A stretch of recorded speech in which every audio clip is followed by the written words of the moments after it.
Assalamualaikum warahmatullahi wabarakatuh. Salam sejahtera untuk kita semua. Pada kesempatan ini kita akan membicarakan tentang konsep dan urgensi pendidikan Pancasila.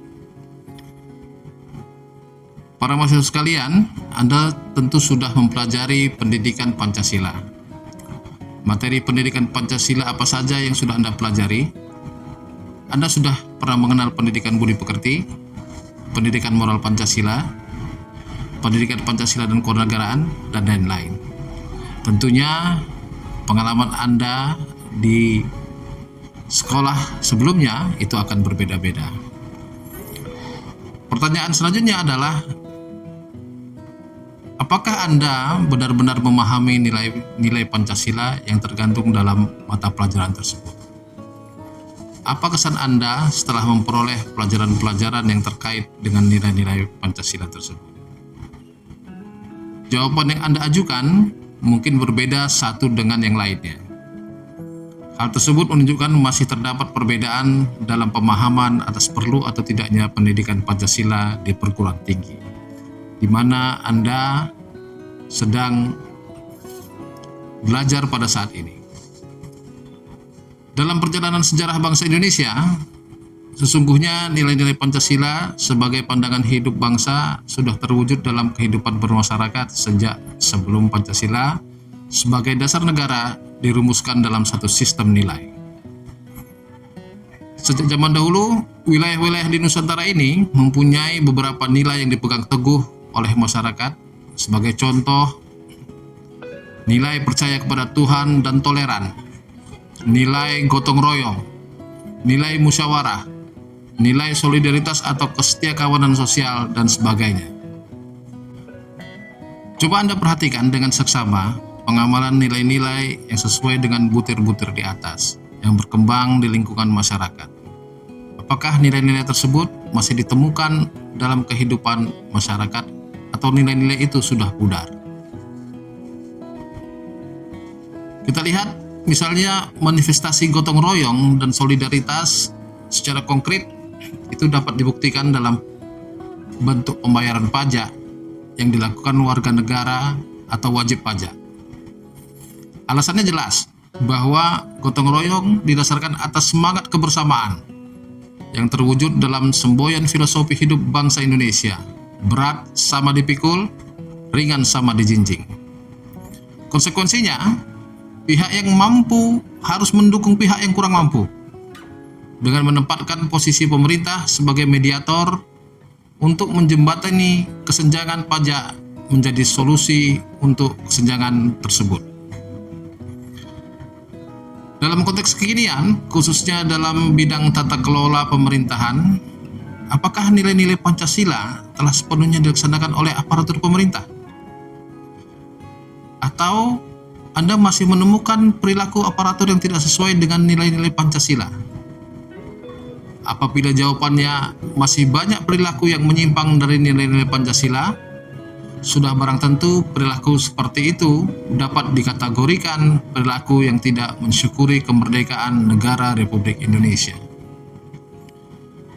Nilai-nilai Pancasila berdasarkan teori kausalitas yang diperkenalkan oleh Notonegoro, causa materialis, causa formalis, causa efficiens, causa finalis, merupakan penyebab lahirnya negara kebangsaan Republik Indonesia. Maka penyimpangan terhadap nilai-nilai Pancasila dapat berakibat terancamnya kelangsungan negara. Munculnya permasalahan yang mendera Indonesia memperlihatkan telah tergerusnya nilai-nilai Pancasila dalam kehidupan bermasyarakat, berbangsa, dan bernegara. Oleh karena itu, perlu diungkap berbagai permasalahan di negeri tercinta ini yang menunjukkan pentingnya mata kuliah pendidikan Pancasila. Masalah pertama, sebagai contoh adalah kesadaran perpajakan. Kesadaran perpajakan menjadi permasalahan utama bangsa karena uang dari pajak menjadi tulang punggung pembiayaan pembangunan. Masalah yang muncul adalah masih banyak wajib pajak, perorangan, maupun badan lembaga, instansi perusahaan, dan lain-lain yang masih belum sadar dalam memenuhi kewajiban perpajakan. Laporan yang disampaikan masih belum sesuai dengan harta dan penghasilan yang sebenarnya yang dimiliki. Bahkan banyak kekayaan yang disembunyikan. Masih banyak warga negara yang belum terdaftar sebagai wajib pajak, tidak membayar pajak tetapi ikut menikmati fasilitas yang disediakan oleh pemerintah. Masalah yang kedua, yang sebagai contoh adalah masalah korupsi. Jadi masalah korupsi sampai sekarang masih banyak terjadi, baik di pusat maupun daerah. Hal tersebut menunjukkan bahwa masih ditemukan adanya perilaku pejabat publik yang kurang sesuai dengan standar ataupun nilai-nilai moral Pancasila. Agar perilaku koruptif tersebut dapat direduksi, maka mata kuliah pendidikan Pancasila perlu diintensifkan di perguruan tinggi. Hal tersebut dikarenakan mahasiswa merupakan kelompok elit intelektual, generasi muda, calon-calon pejabat publik di kemudian hari. Sebenarnya, perilaku koruptif ini hanya dilakukan oleh segelintir pejabat publik saja, tetapi seperti kata peribahasa, karena nilai setitik rusak susu sebelanga. Hal inilah tantangan yang harus direspon bersama agar prinsip good governance dapat terwujud dalam kehidupan berbangsa dan bernegara dan dijalankan lebih baik. Yang ketiga, masalah lingkungan. Indonesia dikenal sebagai paru-paru dunia. Namun dewasa ini citra tersebut perlahan mulai runtuh seiring dengan banyaknya kasus pembakaran hutan. Perambahan hutan menjadi lahan pertanian dan paling santer dibicarakan yaitu beralihnya hutan Indonesia menjadi perkebunan. Selain masalah hutan, masalah keseharian yang dihadapi masyarakat Indonesia adalah masalah sampah. Pembangunan yang tidak memperhatikan AMDAL, polusi yang diakibatkan pabrik dan kendaraan yang semakin banyak. Yang hal tersebut menunjukkan bahwa kesadaran bermasyarakat terhadap kelestarian lingkungan masih perlu ditingkatkan. Peningkatan kesadaran lingkungan tersebut juga merupakan bagian pendidikan Pancasila. Permasalahan keempat adalah masalah disintegrasi bangsa. Seperti yang kita ketahui, demokratisasi mengalir dengan derasnya menyusul terjadinya reformasi di Indonesia. Di samping menghasilkan perbaikan-perbaikan dalam tatanan negara Republik Indonesia, reformasi juga menghasilkan dampak negatif. Antara lain terkikisnya rasa kesatuan dan persatuan bangsa. Sebagai contoh, sering sekali mengemuka bahwa publik mewacanakan segelintir elit politik di daerah yang memiliki pemahaman yang sempit tentang otonomi daerah. Mereka terkadang memahami otonomi daerah sebagai bentuk keleluasaan pemerintah daerah untuk membentuk kerajaan-kerajaan kecil. Implikasinya,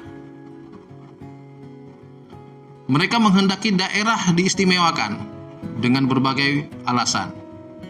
Bukan itu saja, fenomena primordialisme terkadang muncul dalam kehidupan masyarakat. Beberapa kali Anda menyaksikan di berbagai media massa yang memberitakan elemen masyarakat tertentu memaksakan kehendak dengan cara kekerasan kepada elemen masyarakat lainnya. Berdasarkan lapor hasil survei Badan Pusat Statistik di 181 kabupaten kota, 34 provinsi dengan melibatkan 12.656 responden, sebanyak 89,4% menyatakan penyebab permasalahan dan konflik sosial yang terjadi dikarenakan kurangnya pemahaman dan pengamalan nilai-nilai Pancasila. Yang kelima, masalah dekadensi moral. Dewasa ini, fenomena materialisme, pragmatisme, dan hedonisme makin mengejala dalam kehidupan bermasyarakat. Paham-paham tersebut mengkikis moralitas dan akhlak masyarakat, khususnya generasi muda. Fenomena dekadensi moral terekspresikan dan tersosialisasikan lewat tayangan-tayangan media massa. Perhatikan tontonan-tontonan yang disuguhkan dalam media massa siaran pada hari ini. Begitu banyak tontonan yang bukan hanya mengajarkan kekerasan, melainkan juga perilaku tidak bermoral seperti pengkhianatan dan perilaku bergaluan bebas. Bahkan perilaku kekerasan juga acap sekali disuguhkan dalam sinetron-sinetron yang menjadi tontonan keluarga. Sungguh ironis, tayangan yang memperlihatkan perilaku kurang terpuji tersebut justru menjadi tontonan yang paling disenangi. Hasilnya sudah dapat ditebak, perilaku menyimpang di kalangan remaja semakin meningkat. Kemudian yang menjadi pertanyaan adalah bagaimana mencegah makin merosotnya moralitas masyarakat? Bagaimana cara meningkatkan kontrol sosial dalam masyarakat yang notabene semakin permisif? Apakah cukup memadai apabila hanya dilakukan dengan cara meningkatkan pelaksanaan fungsi dan peran dari lembaga sensor film dan Komisi Penyiaran Indonesia? Bukankah upaya mencegah dekadensi moral tersebut juga merupakan tantangan bagi Anda sebagai mahasiswa? Yang keenam, masalah narkoba. Dilihat dari segi letak geografis, Indonesia merupakan negara yang strategis. Namun, letak strategis tersebut tidak hanya memiliki dampak positif, tetapi juga memiliki dampak negatif. Sebagai contoh, dampak negatif dari letak geografis dilihat dari kacamata bandar narkoba. Indonesia strategis dalam pemasaran obat-obat terlarang. Tidak sedikit bandar narkoba warga negara asing yang tertangkap membawa zat terlarang ke negeri ini.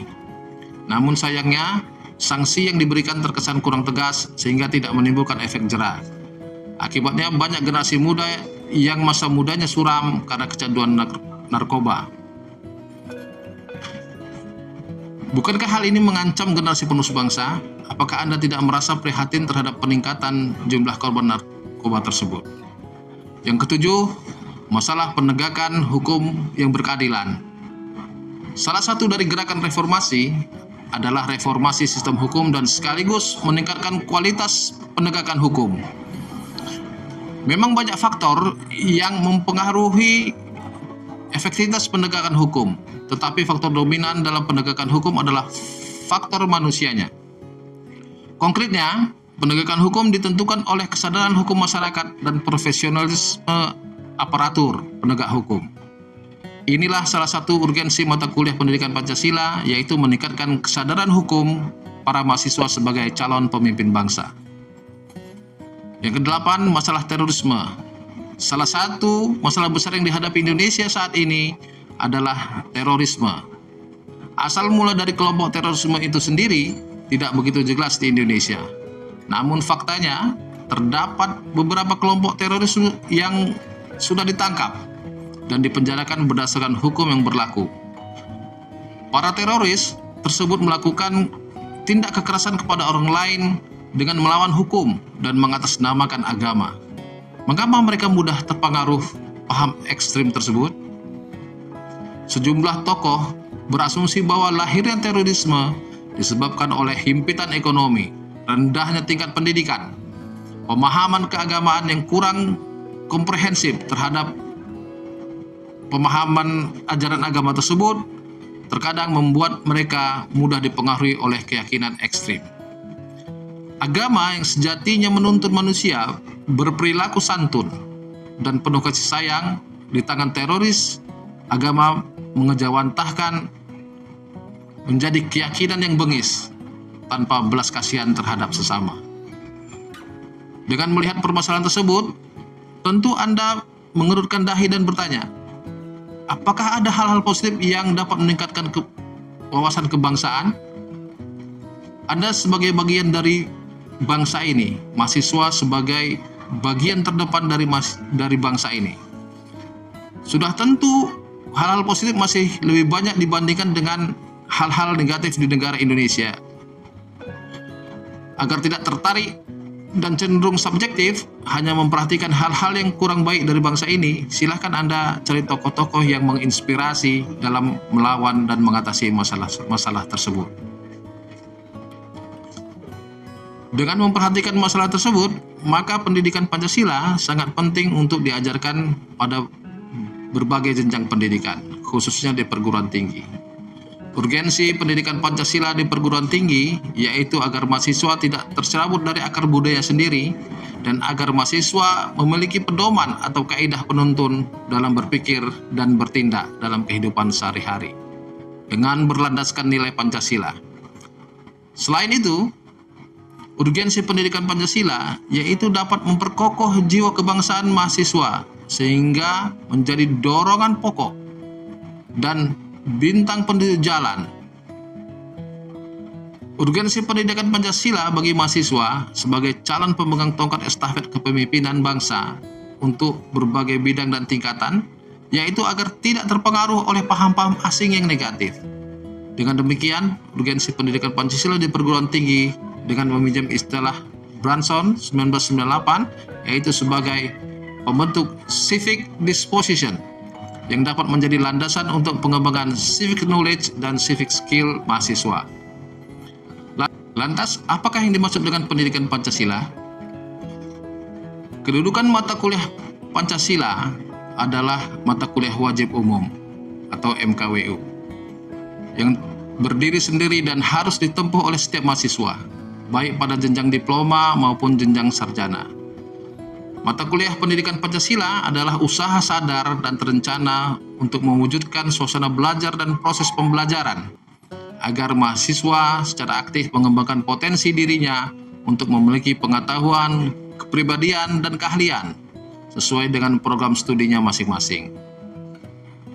Dengan demikian, mahasiswa mampu memberikan kontribusi yang konstruktif dalam bermasyarakat, berbangsa, dan bernegara. Dengan mengacu kepada nilai-nilai Pancasila, hal ini berarti mata kuliah Pancasila merupakan proses pembelajaran dengan menggunakan pendekatan student-centered learning untuk mengembangkan knowledge, attitude, dan skill mahasiswa sebagai calon pemimpin bangsa dalam membangun jiwa profesionalitasnya sesuai dengan program studi masing-masing, serta menjadikan nilai-nilai Pancasila sebagai kaidah penuntun atau guiding principle sehingga menjadi warga negara yang baik atau good citizenship. Dalam pembelajaran pendidikan Pancasila, 4 pilar pendidikan UNESCO menjadi salah satu rujukan dalam proses yang meliputi learning to know, learning to do, learning to be, and learning to live together. Disampaikan dalam bukunya Delors tahun 1996. Berdasarkan keempat pilar tersebut, pilar keempat menjadi rujukan utama, yaitu pendidikan Pancasila dimaksudkan dalam rangka pembelajaran untuk membangun kehidupan bersama atas kesadaran akan realitas keragaman yang saling membutuhkan. Anda dipersilakan untuk mencari informasi yang dapat memperkaya pemahaman Anda tentang pilar-pilar pembelajaran menurut UNESCO tersebut. Apabila pendidikan Pancasila dapat berjalan dengan baik, maka diharapkan permasalahan-permasalahan yang muncul sebagai akibat dari tidak dilaksanakan Pancasila secara konsisten, baik oleh warga negara, oknum aparatur, maupun pemimpin bangsa, di kemudian hari dapat diminimalkan.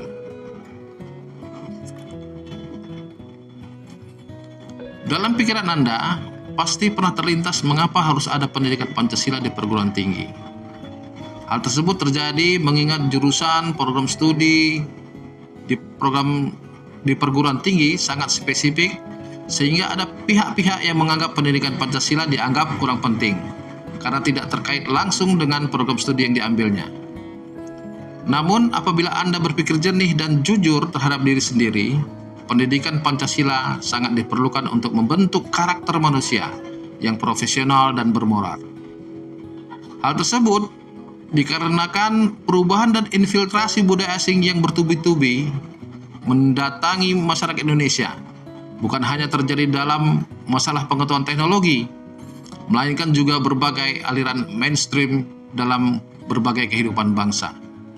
Oleh karena itu, pendidikan Pancasila diselenggarakan agar masyarakat tidak tercerabut dari akar budayanya dan menjadi identitas suatu bangsa dan sekaligus menjadi pembeda antara satu bangsa dengan bangsa yang lainnya. Selain itu, dekadensi moral yang terus melanda bangsa Indonesia yang ditandai dengan mulai mengendurnya ketaatan masyarakat terhadap norma-norma sosial yang hidup di masyarakat menunjukkan pentingnya penanaman nilai-nilai ideologi melalui pendidikan Pancasila. Dalam kehidupan politik, para elit politik, eksekutif dan legislatif mulai meninggalkan dan mengabaikan budaya politik yang santun kurang menghormati, faksun politik yang kering dari jiwa kenegaraan. Bahkan banyak politikus yang terjerat masalah korupsi yang sangat merugikan keuangan negara. Selain itu, penyalahgunaan narkoba dan melibatkan generasi dari berbagai lapisan menggerus nilai-nilai moral anak bangsa. Korupsi sangat merugikan masyarakat bangsa, merugikan keuangan negara yang dananya berasal dari pajak masyarakat. Oleh karena terjadi penyalahgunaan atau wewenang keuangan negara tersebut, maka target pembangunan yang semestinya dapat dicapai dengan dana tersebut menjadi terbengkalai.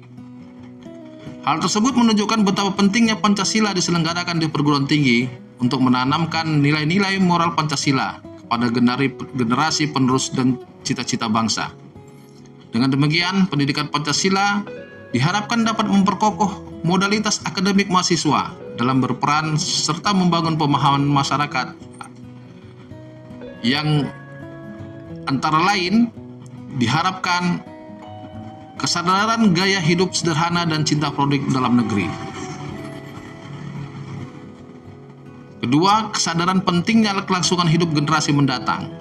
Ketiga, kesadaran pentingnya semangat kesatuan persatuan dan solidaritas nasional. Keempat, kesadaran pentingnya norma-norma dalam pergaulan. Kelima, kesadaran tentang kesehatan mental bangsa. Keenam, kesadaran tentang pentingnya penegakan hukum.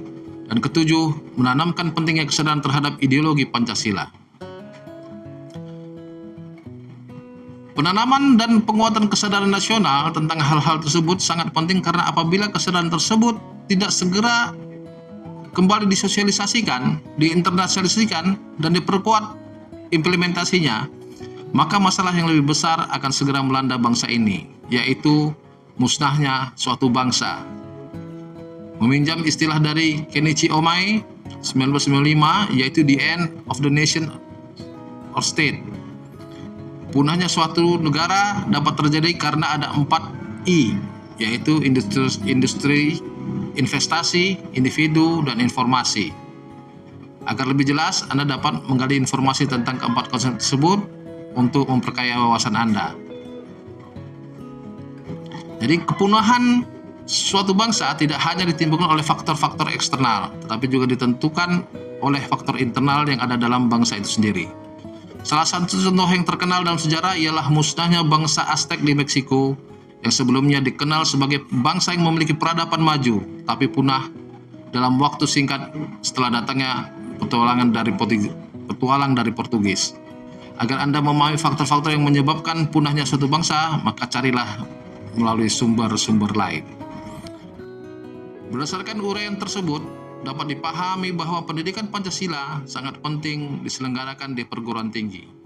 Pendidikan Pancasila yang merupakan bagian dari mata kuliah pengembangan kepribadian adalah menguasai kemampuan berpikir, bersikap rasional dan dinamis, serta berpandangan luas sebagai manusia intelektual dengan cara mengantarkan manusia dan mahasiswa agar memiliki kemampuan untuk mengambil sikap bertanggung jawab sesuai hati nuraninya, agar memiliki kemampuan untuk mengenali masalah hidup dan kesejahteraan serta cara-cara pemecahannya, agar mampu mengenali perubahan-perubahan dan perkembangan ilmu pengetahuan, teknologi, dan seni, agar mampu memaknai peristiwa sejarah dan nilai-nilai budaya bangsa untuk menggalang persatuan Indonesia.